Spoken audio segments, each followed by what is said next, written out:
अस्सलाम वालेकुम। थोड़ा पढ़ने में खुश आमदीदी। NG 506 का लेसन नंबर 43 स्टार्ट करने जा रहे हैं हम। Dangers of English as a global language. Topic number 253, English as a killer language. जी कैसे है किलर लैंग्वेज? सबसे पहले जी उन्होंने एक बात कह दी, अब ये बात और से सुनना। लैंग्वेज लॉस, उनका कहना है कि अगर आप कहते हैं ना कि इंग्लिश को ग्लोबलाइज करने से ये दूसरी लैंग्वेज लॉस हो रही हैं, डेड हो रही हैं, तो जी ये गलत है। ये प्रोसेस जो होता है बहुत लॉन्ग होता है। ये नहीं होता कि एक चीज़ को हमने ग्लोबलाइज कर दिया तो आपकी लैंग्वेज ऐसे चुटकी में ख़त्म हो गई। नहीं जी, ऐसा नहीं होता। और ये जी प्रोसेस जो होता है इंडिपेंडेंट होता है। इसका ये नहीं होता कि एक लैंग्वेज ग्लोबलाइज हो गई है तो जी आपकी लैंग्वेज ख़त्म हो गई है। ये इंडिपेंडेंट प्रोसेस है। आपकी लैंग्वेज का ख़त्म होने का हमारा उससे कोई लेना देना नहीं है, ठीक है। और उसका ये कहना है कि often caused by an ethnic group coming to be assimilated within a more dominant society. और ज़्यादातर ये उस वजह से होता है जब कोई एक कल्चर, जब कोई एक ग्रुप किसी दूसरे मुल्क में जाके रहने लग जाए। जैसे वो इमिग्रेट, वो जब दूसरे मुल्क में जाके रहते हैं तो वो ऑटोमेटिकली उनकी लैंग्वेज को अपना लेते हैं, क्योंकि उस सोसाइटी में चलती ही वो लैंग्वेज है। तो ये जी उस वजह से आपकी लैंग्वेज ख़त्म होती है, हमारा तो कोई कसूर नहीं है, ठीक है। अब जी सम फैक्ट्स अबाउट लैंग्वेज जो, तो जी MCQs के तौर पर आप देख लें। The total number of languages in the world is 7097। The number of endangered languages spoken by fewer than 1000 people, 1/3। Death rate of languages, 2 languages per month over the next 100 years। ये जी total MCQs हैं, समझाने वाला कुछ भी नहीं है इस पूरे चैप्टर में। बस यही एक इम्पॉर्टेंट है। अब जी पहले उन्होंने बात कही कि हमारा तो कोई कसूर नहीं है, आपका जो लैंग्वेज लॉस होती है तो बिल्कुल इंडिपेंडेंट होता है। हमने अगर ग्लोबलाइज कर दिया तो हमारा कोई कसूर नहीं है।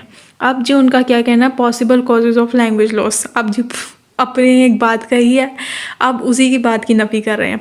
सबसे पहला उन्होंने लिखा ही क्या है, possible causes of language loss. एक लैंग्वेज लॉस का जो पॉसिबल कॉज होता है वो होता क्या है जी, इंग्लिश को ग्लोबलाइज कर दिया। इंग्लिश स्प्रेड हो रही है, वो ग्लोबलाइज हो रही है, इसकी वजह से लैंग्वेज लॉस हो रही हैं, ये मेन कोज है। इसके अलावा जी जो लैंग्वेज की वजह से लोगों को पॉलिटिकली और इकोनॉमिकली जो पावर मिल रही है, जो बेनिफिट्स मिल रहे हैं, उसकी वजह से लैंग्वेज लॉस हो रही है।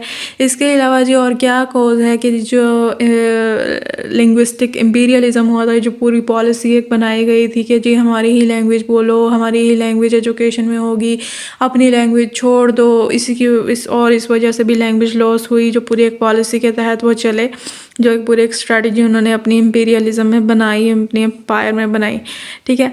और इसके क्या थे जी के, और इसके क्या कॉजेज़ हैं कि जो आपके जो ब्रिटिश और अमेरिकन हैं ये दूसरी लैंग्वेज को रिजेक्ट कर देते हैं, जो अपनी इवन के अपनी इंग्लिश लैंग्वेज की दूसरी वैराइटीज़ को रिजेक्ट कर देते हैं, इंडिजिनाइज वैराइटीज़ को रिजेक्ट कर देते हैं। इसकी वजह से भी कॉजेज़ हो रहे हैं लैंग्वेज लॉस के।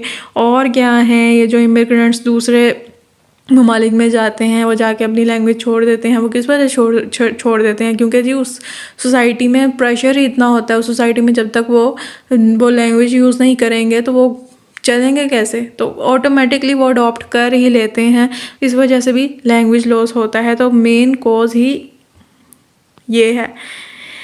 Topic number 255, creation of a monolingual elite. जी हमें पता है कि कैसे इंग्लिश ने क्रिएट किए मोनोलिंगुअल एलीट, एक ही ज़ुबान बोलने वाले, इंग्लिश बोलने वाले एलीट। मुझे नहीं लगता मुझे इसे और समझाना चाहिए। Topic number 256, linguistic power. जी लिंग्विस्टिक पावर क्या है जी, शुरू से पढ़ते आ रहे हैं। जिसे इंग्लिश आती है उसकी वाह है, उसे जॉब मिलेगी, उसे बाहर के मुल्क में क्या कहते हैं स्कॉलरशिप मिलेगी, वो बाहर जाके पढ़ सकता है, उसे वो बाहर जाके बिजनेस कर सकता है, फलाना टमकाना जो भी, वो ये लिंग्विस्टिक पावर ही है ना। Advantages of owning a global languages कि जी आप अगर ग्लोबल लैंग्वेज को ऑन करते हैं तो क्या है कि आप हमेशा उसके नेटिव स्पीकर कहलाते हैं। आपको साइंटिफिकली और एकेडमिक कम्युनिटी में जाना चाहता है, आप उसके हवाले से आगे जा सकते हैं। मल्टीनेशनल कंपनीज आपकी तरफ ऐसे आंखों में तारे लेके घूमती हैं, ठीक है। Topic number 257, linguistic complacency. जी आ जाए जी, अब ये इसमें बस एक ही MCQs है।